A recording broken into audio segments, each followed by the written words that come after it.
하나님만을 찬양함으로 하나님께서 주시는 기쁨으로 가득한 우리 목민의 모든 권속들의 삶의 자리가 될 수 있기를 주님의 이름으로 축원합니다. 여러분, 오늘날 현대사회는 모든 것이 빠르게 진행됩니다.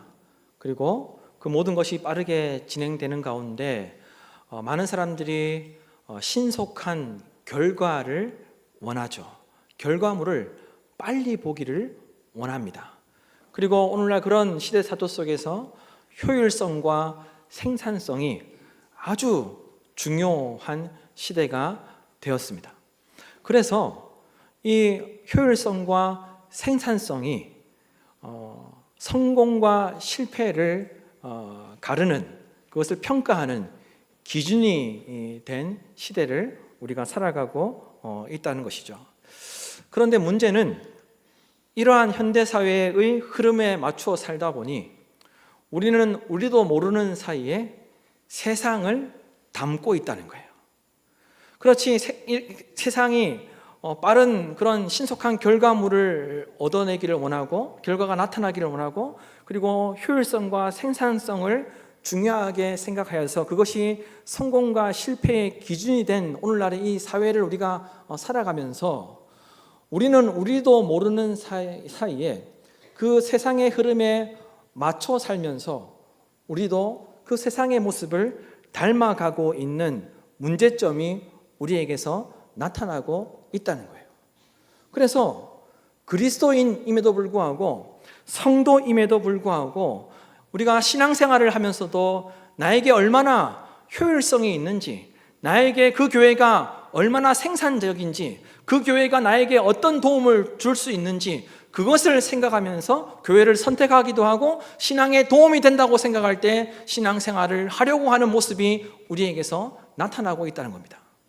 뿐만 아니라 신앙과 교회 공동체를 생각하면서도 마치 기업처럼 교회 공동체를 생각할 때 효율성과 생산성을 따지면서 평가하는 경우들이 우리에게서 나타나고 있다는 거예요. 그래서 교회 공동체를 생각할 때에도 어떤 좋은 결과물을 만들어내고 있느냐, 얼마나 효율적이냐, 얼마나 생산적인 그런 결과들을 만들어내고 있느냐를 가지고 교회 공동체를 평가하는 모습이 우리에게서 나타나고 있다는 겁니다.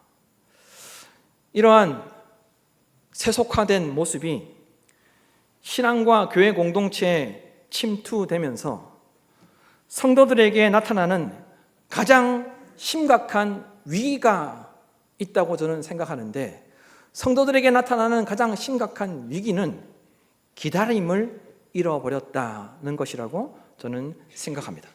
세상이 빨리 돌아가고 세상이 신속한 어떤 결과물을 원하고 또한 효율성과 생산성을 가지고 평가하는 그 모습이 우리에게서 나타나면서 우리도 신앙생활을 하면서 기다림을 잃어버린 채로 우리가 신앙생활하고 있다는 거예요. 그래서 신앙생활 하면서도 기다리지 못한다는 거예요. 기도 잠시 하다가 잠깐 하다가 하나님께서 안 들어주시는구나 라고 포기하는 모습들이 우리에게서 쉽게 나타나고 있다는 거예요. 그래서 세상이 그렇게 흘러가지만 그 모습을 우리가 닮아서 우리가 기다림을 잃어버린 그 모습이 우리에게서 나타나고 있다는 겁니다. 이것이 우리에게 아주 심각한 위기가 된다는 것을 우리가 기억해야 한다는 거예요. 그래서 오늘날 성도들에게 대림절이 아주 큰 의미가 있는 절기라고 저는 믿습니다. 예수 그리스도의 탄생과 오심을 기념하고 기억하며 다시 오실 예수 그리스도를 기다리는 절기인 대림절은 교회력으로 보면 첫 절기이기 때문에 새로운 한 해를 시작하는 절기라고 우리가 그렇게 이해할 수 있습니다. 그래서 성도들은 새로운 한 해를 기다림으로 시작하게 된다는 것입니다. 우리 그리스도인들에게 이 대림절이 교회력의 첫 절기이기에, 한 해를 시작하는 절기이기에 성도들은 새로운 한 해를 시작하며 기다림으로 한 해를 시작하게 된다는 것입니다. 새로운 한 해가 기다림으로 시작된다는 것은 신앙이 무엇인지 시사하는 바가 아주 큽니다. 새해를 기다림으로 시작한다는 것은 신앙이 무엇인지 우리에게 가르쳐 주는 바가 아주 크다는 것입니다. T.C. 해리슨 월런 목사라는 사람이 대림절 소망하며 기다리다라는 책에서 성도에게 기다림이 얼마나 중요하고 소중한지 이렇게 이야기하였습니다. 우리는 열광적인 활동이나 활기, 성탄절의 흥겨움이나 부활의 승리, 교회의 사역이나 대위임령으로 한 해를 시작하지 않는다. 성도들, 그리스도인들은 어떤 사역을 열심히 하기 위해서 한 해를 시작하는 것이 아니라는 겁니다. 새해에 우리가 사역을 열심히 합시다라고 그런 결단으로 한 해를 시작하는 것이 아니라는 거예요. 새해에는 우리가 결단하고 새로운 마음으로 우리가 하나님의 영광을 위해서 살아갑시다라고 새해를 시작하는 것이 아니라는 거예요. 부활의 승리로 그리스도인들은 한 해를 시작하는 것이 아니라는 거예요. 그래서 저는 이 노란 부분, 이 노란 글씨를 아주 좋아하는데요. 기다림은 우리의 한계를 드러내며 비효율의 아름다움을 가르쳐주는 교사이다. 이 대림절 기간 우리가 주님을 기다리면서 우리의 한계를 발견하는 절기가 되어야 한다는 겁니다. 그리고 비효율의 아름다움을 가르쳐주는 교사가 되는 절기로 우리가 보내야 한다는 거예요. 그리고 삶에 지쳐 무너진 영성의 리듬을 회복하려는 그리스도인들에게 대림절은 새로 시작하기에 좋은 계절이라는 것입니다. 달리 말하면 성도는 성취와 성공을 위해서 살아가는 것이 아니라 소망과 갈망으로 살아가는 존재라는 것을 기억해야 한다는 겁니다. 성도는 예수 그리스도의 탄생과 오심, 그리고 다시 오실 예수 그리스도, 그리고 말씀과 성례를 통해 우리 가운데 임재하시는 예수 그리스도의 오심을 열렬히 갈망하며 기다림으로 사는 존재라는 것을 기억하며 이 대림절을 보내야 한다는 겁니다. 그러므로 여러분, 기다림의 계절인 대림절을 통해 기다림으로 아름다움을 발견하고 기다림으로 믿음과 소망이 새롭게 싹트며 기다림으로 회복되고 기다림으로 우리 주 예수 그리스도의 오심을 충만하게 누리는 우리 목민의 모든 권속들이 될 수 있기를 주님의 이름으로 축복합니다. 여러분, 오늘 읽은 이사야의 말씀은 참으로 흥미로운 말씀입니다. 여러분, 말씀을 읽으면서 혹 이 이사야 오늘 본문이 재밌다, 왜 이렇게 말씀하셨을까를 생각해 보셨습니까? 오늘 말씀이 아주 흥미로운 이유는 메시아, 즉 그리스도가 다윗의 줄기에서가 아닌 이새의 줄기에서 난다고 예언하셨다는 겁니다. 왜 하나님은 이사야 선지자에게 다윗의 줄기에서 메시아가 오게 될 것이다 라고 그렇게 말씀하시지 않고 왜 이새의 줄기에서 메시아가 나게 될 것이라고 말씀을 하셨을까요? 오늘 말씀을 통해 이새의 줄기에서 나신 예수 그리스도로 말미암아 어떤 놀라운 은혜가 우리에게 주어졌는지, 그리고 어떤 회복의 역사를 경험하게 되는지 살펴보면서 성령님을 통해 하나님께서 우리 각자에게 주시는 하나님의 음성이 들려지기를 간절히 소망합니다. 첫째로 예수 그리스도의 오심으로 말미암아 첫째로 실패와 좌절 속에서도 새로운 시작을 경험하게 된다는 것을 기억하며 이 대림절 기간을 우리가 보내야 할 것입니다. 이새의 줄기에서 나신 예수 그리스도로 말미암아 실패와 좌절 속에서도 새로운 시작을 할 수 있게 될 것이고 할 수 있다는 믿음을 가지고 이 대림절을 보내야 한다는 겁니다. 여러분 1절 말씀을 보십시오. 1절 말씀을 다 함께 한 목소리로 읽도록 하겠습니다. 이새의 줄기에서 한 싹이 나며 그 뿌리에서 한 가지가 나서 결실할 것이요. 아멘. 하나님은 이사야 선지자를 통해서 메시아가 오실 것이라고 예언하시면서 1절 말씀에 보면 다윗의 줄기가 아니라 이새의 줄기에서 메시아가 오신다고 분명하게 예언하셨습니다. 메시아가 다윗의 줄기가 아닌 이새의 줄기에서 나타나게 된다고 말씀하신 것은 당시의 역사적인 상황과 아주 깊은 관련이 있습니다. 하나님께서 이사야 선지자에게 메시아가 이새 줄기에서 나게 될 것이라고 말씀하셨을 그때에는 다윗의 후손이었던 아하스 왕이 남유다를 다스릴 때였습니다. 아하스 왕이 남유다를 다스리고 있을 때 주변의 강대국이었던 아수르가 계속해서 남유다를 공격하였죠. 남유다를 침공하였습니다. 그래서 이 남유다는 당시에 바람 앞에 촛불처럼 아주 불안한 정국 가운데 있었습니다. 그런데 심지어 아수르만 남유다를 공격했던 것이 아니라 바벨론 사람들이 남유다를 공격하게 됩니다. 에돔 사람들이 남유다를 공격하게 됩니다. 그래서 이 아하스 왕 때 이 남유다는 나라의 존망이 달려 있었습니다. 나라가 곧 패망하게 되었습니다.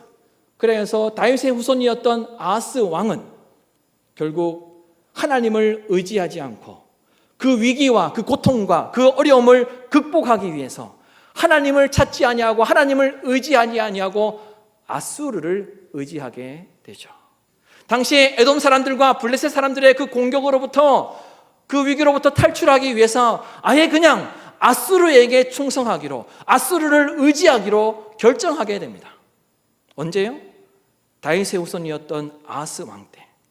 뿐만 아니라 이 아하스 왕은 하나님께 불순종하기까지 했습니다. 심지어 종교적으로도 다메섹 신들을 섬겼습니다. 그리고 아람의 신들에게 제사를 드렸고, 그리고 수많은 그 우상들에게 제사를 드리고 섬기라고 남유다 백성들에게 명령하였습니다.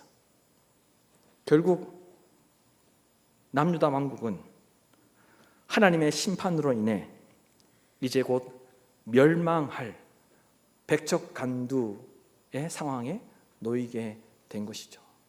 더 이상 소망이 없고 더 이상 희망이 없는 상황 가운데 놓이게 됩니다.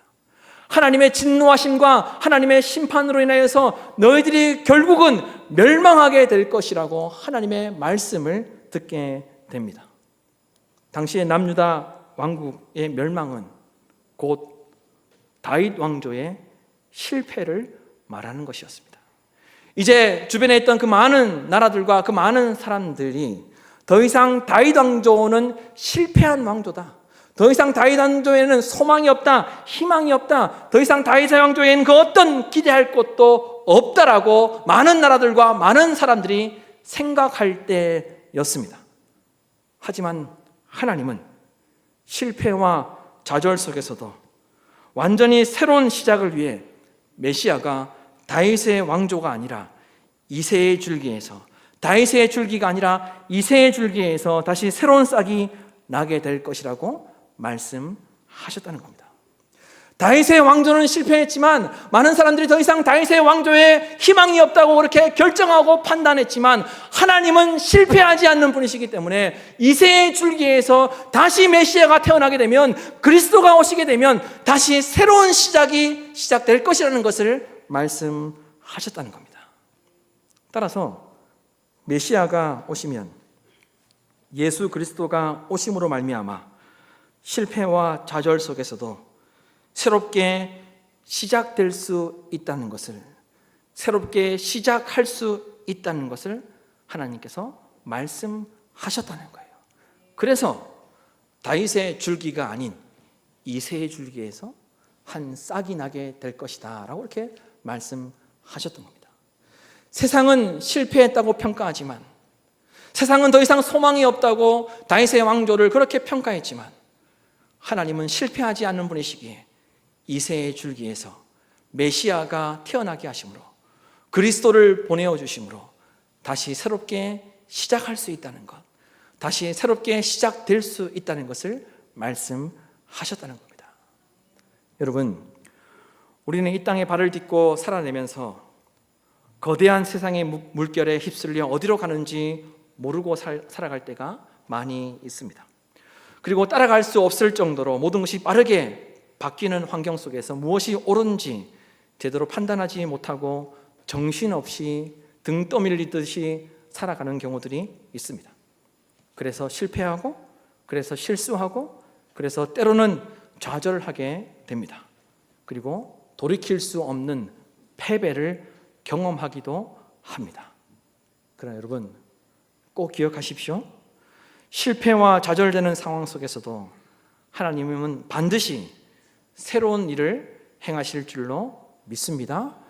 왜 그와 같은 새로운 일을 하나님께서 우리에게 행하십니까? 어떻게 그 일이 가능하게 됩니까? 예수 그리스도의 오심을 통해 예수 그리스도께서 우리에게 찾아오셨기 때문에 하나님은 실패한 인생과 실패한 역사를 새롭게 하시고자 예수 그리스도를 보내어 주셨기 때문에 우리에게 예수 그리스도를 보내어 주셨기 때문에 실패와 좌절되는 상황 속에서도 새롭게 시작할 수 있다는 믿음을 가지고 이 대림절을 보내는 저와 여러분이 될 수 있기를 간절히 소망합니다. 여러분, 예수 그리스도의 오심이 새로운 시작의 증거가 된다는 것을 꼭 기억하십시오. 예수 그리스도의 오심이 나의 인생의 새로운 시작의 출발점이 된다는 것을 믿음으로 이 대림절 기간을 보내시는 우리 목민의 모든 권속들이 될 수 있기를 간절히 소망합니다. 둘째로 예수 그리스도의 오심으로 말미암아 말씀으로 모든 것이 회복되게 된다는 것을 기억하며 이 대림절 기간을 보내야 합니다. 여러분 2절에서 5절 말씀인데 다 함께 한 목소리로 2절에서 5절 말씀을 읽도록 하겠습니다. 그의 위에 여호와의 영 곧 지혜와 총명의 영이요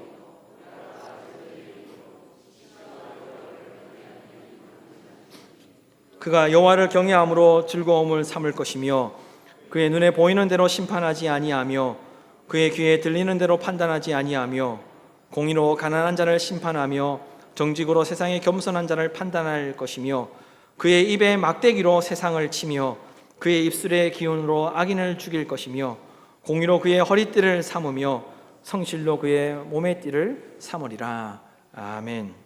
하나님은 이사야 선지자에게 메시아 그리스도가 오시면 기존의 왕들과 전혀 다른 방법으로 완전히 다른 방법으로 세상을 통치하고 세상을 다스릴 것이다 라고 이렇게 말씀하셨습니다.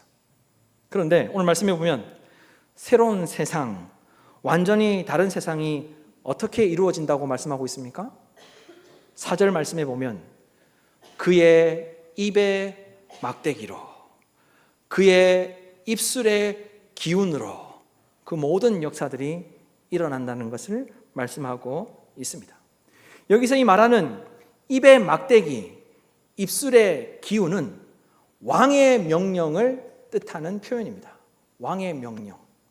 왕의 말을 보통 이야기할 때 입의 막대기로 그리고 입술의 기운으로라고 이렇게 표현하는데 새로운 왕은 즉 메시아 그리스도가 오시면 바른 질서를 세우고 모든 것들을 회복시키고 모든 것들을 변화시키는 그 능력이 왕의 권위로 명령할 때 나타나게 된다는 것을 분명하게 말씀하셨다는 겁니다. 메시아이신 예수 그리스도의 말씀으로 파괴된 모든 것들이, 모든 질서들이, 바르지 못한 모든 상황들이, 어그러졌던 모든 환경들이 예수 그리스도의 그 말씀으로 회복되게 된다는 것을 말씀하셨다는 거예요. 메시아가 오시면, 예수 그리스도가 오시면 그 말씀으로 모든 것들을 다스리시고 통치하신다는 것을, 그 말씀으로 모든 것들이 회복되고 새로워진다는 것을 말씀하셨다는 겁니다. 여러분, 이것은 단순한 회복을 이야기하는 것이 아닙니다. 여러분, 세상이 어떻게 창조되었습니까? 하나님께서 세상을 무엇으로 만드셨습니까? 말씀으로. 태초에 땅이 혼돈하고 공허하며 흑암이 깊음 위에 있을 때 빛이 있으라 하시니 빛이 있었습니다. 말씀으로 세상을 창조하셨는데 예수 그리스도가 오시면, 메시아가 오시면 그 말씀으로, 그 입의 막대기로, 그 입술의 기운으로 모든 것이 다시 회복되고 다시 세워지고 모든 것이 변화되게 된다는 것을 말씀하신 것입니다. 하나님께서 말씀으로 온 우주를 창조하셨고 말씀으로 모든 질서를 세우셨던 것처럼 예수 그리스도, 메시아이신 예수 그리스도가 오시면 그 말씀으로 다시 세상이 새롭게 되고 변화되고 모든 능력이 그 말씀에서 나타나게 된다는 것을 말씀하신 것입니다. 하나님께서 세상을 말씀으로 창조하셨는데 어떤 일이 일어났습니까? 아담과 하와가 죄를 범함으로 인하여서 그 모든 질서가 파괴되었습니다. 모든 상황들이 어그러졌습니다. 모든 것들이 파괴되고 어그러지고 말았습니다. 그런데 예수 그리스도께서 이 땅에 오셨음을 기록하고 있는 요한복음 1장 1절에서 3절 말씀에 보면 무엇이라고 말씀하고 있습니까? 이렇게 말씀하죠. 태초에 말씀이 계시니라. 이 말씀이 하나님과 함께 계셨으니 이 말씀은 곧 하나님이시니라. 그가 태초에 하나님과 함께 계셨고 만물이 그로 말미암아 지은 바 되었으니 지은 것이 하나도 그가 없이는 된 것이 없느니라. 이어서 요한복음 1장 14절 말씀에 이렇게 말씀합니다. 말씀이 육신이 되어 우리 가운데 거하시매 우리가 그의 영광을 보니 아버지의 독생자의 영광이요 은혜와 진리가 충만하더라. 말씀이 육신이 되어 오신 예수 그리스도로 말미암아 모든 사람이 모든 질서가 회복되게 된다는 것을 말씀하셨습니다. 예수 그리스도가 이 땅 가운데 찾아오셔서 말씀하셨을 때 영광과 은혜와 진리가 충만하게 된다고 말씀하셨습니다. 그래서 4절 말씀부터 보면 그 말씀으로 그 입의 막대기와 그 입술의 기운으로 세상이 어떻게 되는지를 말씀하고 있죠. 4절에 세상의 겸손한 자에 대해서 이야기하고 있는데 이 세상의 겸손한 자라는 이 말의 의미는 가진 것이 없고 힘이 없어서 희망을 가질 수 없는 자를 말하는 것입니다. 그래서 공동번역 성경에 보면 이 세상의 겸손한 자를 이렇게 번역했습니다. 흙에 묻혀 사는 천민. 흙에 묻혀 사는 천민이라고 공동번역은 이야기하고 있습니다. 너무 비천해서 아예 꿈과 희망을 가질 수 없는 존재라는 것을 이야기하는데 그러나 메시아이신 예수 그리스도의 그 입의 막대기로 그 입술의 기운으로 모든 것이 회복되게 된다는 것, 말씀으로 모든 것이 변화되고 모든 것이 새로워지고 모든 것이 회복되게 된다는 것을 말씀하고 있는 것이죠. 그래서 데살로니가 후서 2장 8절 말씀에 보면 이런 말씀이 있습니다. 그때 불법한 자가 나타나리니 주 예수께서 그 입의 기운으로 그를 죽이시고 강림하여 나타나심으로 패하시리라. 요한계시록 19장 15절 말씀에도 그의 입에서 예리한 검이 나오니 그것으로 만국을 치겠고.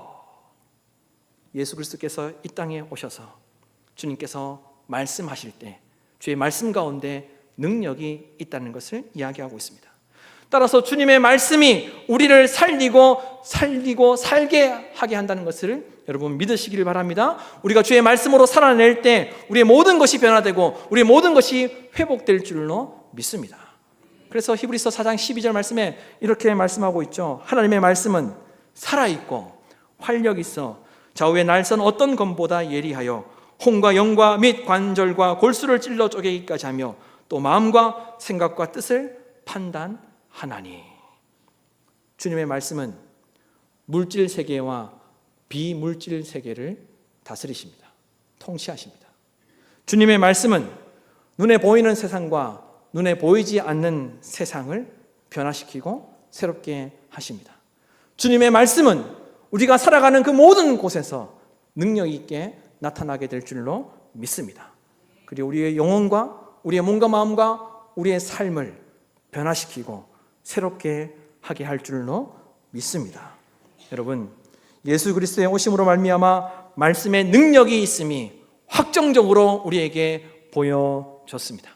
말씀이 내 삶의 모든 어그러진 부분과 깨어진 관계와 환경을 바꾸어 주시고 새롭게 변화시키는 능력이 있다는 것을 믿음으로 살아가는, 그래야 대림절 기간 주의 말씀을 붙잡고 살아가는 우리 목민의 모든 권속들 될 수 있기를 간절히 소망합니다. 마지막 셋째로 예수 그리스도의 오심으로 말미암아 평안한 삶으로 지켜졌다는 것을, 지켜지게 된다는 것을 기억하며 이 대림절 기간을 보내야 한다는 겁니다. 여러분 6절에서 9절 말씀인데 다 함께 한 목소리로 읽도록 하겠습니다. 그때 이리가 어린 양과 함께 살며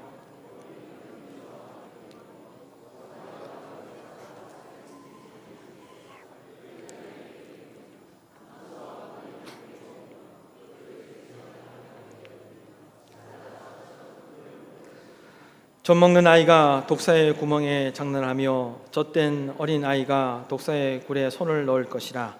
내 거룩한 산 모든 곳에서 해됨도 없고 상함도 없을 것이니 이는 물이 바다를 덮은 같이 여호와를 아는 지식이 세상에 충만할 것임이니라. 아멘.